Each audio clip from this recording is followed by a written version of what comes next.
अशोक यादव जी ने एक मौलिक प्रश्न उठाया, उस पर बात जरूर करूंगा, और एक इस पर बात करूंगा कि इसकी क्रोनोलॉजी क्या होनी चाहिए थी, क्या कहीं हाथ बंधे थे ये डिलिमिटेशन और सेंसस के कारण। इस पर एक नई बात रखूंगा सामने, ठीक। मुझे लगता है प्रवक्ताओं के लिए आगे भी काम आएगी। एक के लिए जो बात कड़वी होती है दूसरी पार्टी के लिए वो मीठी होती है, तो सबका लाभ यही है हमारी बात से। अशोक जी को इस बात को गांठ बांध लेना चाहिए कि ये आगे से कभी मत कहिएगा कहीं भी कि एक देश एक चुनाव भारत के संविधान की मूल भावना के खिलाफ। हालांकि आप ही नहीं कह रहे, कांग्रेस में भी बड़े बड़े विदेश से पढ़ के आए लोग भी ऐसे बोल गए, वो भी गूगल छाप थे, बोल गए, याद ही नहीं रखते कुछ, व्हाट्सएप पे लगे जाने क्या कर रहे। इस देश के पहले प्रधानमंत्री, देश में सबके दुलारे पंडित जवाहरलाल नेहरू के नेतृत्व में जब देश चुनाव में गया अशोक जी, तो 3 जनरल इलेक्शन, 3 लोकसभा के आम चुनाव पूरे देश भर की विधानसभाओं के साथ हुए, सकुशल हुए, आनंद से हुए, ठीक। इसलिए आपको आपकी कोई ऐसा बताए उसको डांट दीजिएगा, कहिएगा हमको गलत तुम लोग लिख के दे दिए, ऐसी जानकारी मत दिया करो। क्या कांग्रेसियों ने भी कहा, वो भी बहुत विद्वान नहीं है जो ऐसा बोल रहे, उनको समझ ही नहीं, क्योंकि ये तो तथ्य है। सोनिया जी भी कहे तो नहीं मान देंगे, खड़गे जी भी बोले तो भी वो भी नहीं समझ रहे इसका मतलब। जो ये कह रहा है कि देश के संविधान के विरुद्ध है, वो नासमझ है, नादान है, उनको पढ़ने की जरूरत है। 3 आम चुनाव विधानसभाओं के साथ हुए इस देश में, बाद में ये परंपरा इंदिरा जी ने जाके तोड़ी, तब तो नरेंद्र मोदी थे ही नहीं, थे ही नहीं। इसलिए ये बात हमेशा ध्यान रखिए, पढ़ना बहुत जरूरी है और पढ़ा हुआ याद रखना बहुत जरूरी है मित्र। दूसरी बात आ रही है कि जी क्या हो, इतना लंबा इसका मुहूर्त क्यों नहीं। मैं मानता हूं कि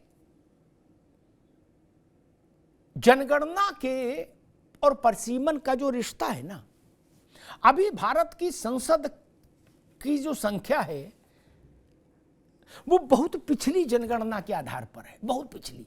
क्या अगली नहीं हुई, छोड़ो। प्रशांत जी, आपकी पार्टी में ढेर विद्वान है, लेकिन फिर भी थोड़ी बहुत समझ हम लोग भी कभी कभी आ जाती है, भगवान दिया तो बता देते हैं। 11 की जनगणना तो है ना आपके पास, क्या उसके आधार पर संसद का डिलिमिटेशन हो जाएगा? ना कोई कानून रोक रहा, ना कोई पुलिस रोक रही, ना कोई थाना और एफआईआर लिखी जाएगी।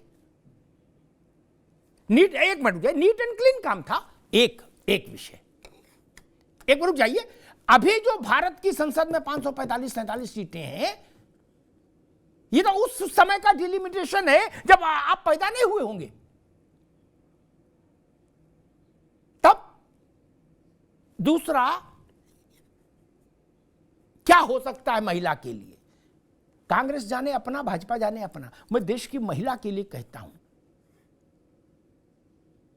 बिना डिलिमिटेशन किए, रत्नाकर जी बड़ी महत्वपूर्ण बात कह रहा हूं, बिना डिलिमिटेशन किए, बिना सेंसस कराए एक व्यवस्था हो सकती थी अभी तत्काल, जो 24 में लागू हो जाती। जिन लोकसभा चुनाव क्षेत्रों में मतदाताओं की संख्या 18 लाख से ऊपर है, उनको कहा जाता है कि ये ओवरलोडेड कंस्टिट्यूएंसीज है, ठीक। और उसमें भी शायद 80 के आसपास ऐसी हैं जो 20 लाख के पार हैं, ठीक। ऐसी 180 के आसपास सीटें हैं। संयोग देखिए, मौजूदा लोकसभा का 1/3 है वो, क्या वहां 24 में एक के साथ 2 चुनवा लो, एक महिला और एक जनरल एमपी, एक महिला एमपी। 5 साल लोकसभा चलेगी, उसके भीतर सेंसस करा लो, डबल सेंसस करा लो, डिलिमिटेशन करा लो, बैठक करा लो, सब कर लो, जे हरी की गंगा नहा लो। अब सवाल होगा कि ऐसा कैसे हो सकता है, कोर्ट और कचहरी क्या बता दिए। फिर जानकारी दूं मित्र, इस देश में मुझे तो हैरान है कि कांग्रेस के लोगों को ये बात देश के सामने रखनी चाहिए थी, लेकिन वो भी अपनी धुन में कुछ क्या पढ़ रहे क्या नहीं पढ़ रहे समझ ही नहीं आता। इस देश में शायद 2 चुनाव ऐसे रहे जहां, या 3, जहां 80 सीट से लेकर 90 सीट तक पर 2 सांसद चुने गए। इस देश में हो चुका है ये। ए.के. मिश्रा जी, बड़ी अद्भुत बात है ये, इस देश में हो चुका। इस बार क्यों नहीं हो सकता? क्यों नहीं हो सकता? जो चीज देश में हो चुकी 3 आम चुनावों में, इसका मतलब वो संविधान सम्मत है, इसका मतलब वो संसद सम्मत है, इसका मतलब वो सर्वोच्च न्यायालय के मोहर के अधीन रहा, उसकी मंजूरी के कारण ही रहा। मैं आज पार्लियामेंट में बहस भी सुन रहा था, किसी व्यक्ति ने इस बात को उल्लेख नहीं किया। लंबतरानी सब कर रहे हैं, लेकिन इस बात का उल्लेख नहीं किया कि 20 लाख 22 लाख की वोटिंग वाली कॉन्स्टिट्यूंसी है। कभी न सुप्रीम कोर्ट में चैलेंज होता, न कहीं कोई बाधा आती, और 180-81 महिलाएं चुन के आ जाती। बाद में जनगणना कराइए फुर्सत से, जल्दी नहीं, नहा धो के इत्मीनान से कराइए, फिर सेंसस कराइए, फिर तो 24 के बाद 29 तक का टाइम रहता ना देश के पास। लेकिन हमारी संसद में 180-81 महिलाएं आ जाती। ये कोई गलत प्रस्ताव है क्या? या जब देश में ऐसा हो रहा था 80 सीट पर, कुछ से कुछ ज्यादा, फिर अंत में 90 सीट पर, तब वो देश चलाने वाले लोग कम समझदार थे क्या? यह महत्वपूर्ण विषय है, मुझे लगता है इस पर चिंतन होना चाहिए। इतना लंबी प्रतीक्षा नहीं होनी चाहिए मात्र शक्ति के लिए ना। मैं कह रहा हूं सारी प्रक्रिया पालन करिए। पहले उन एक बार 180 चुनवा के लिए आइए, 1 सीट पर 2 करके 180 पर, जैसा पहले हो चुका पूर्व में। क्या देखिएगा, कहीं गूगल पे मिल जाएगा, नेट पर है ना।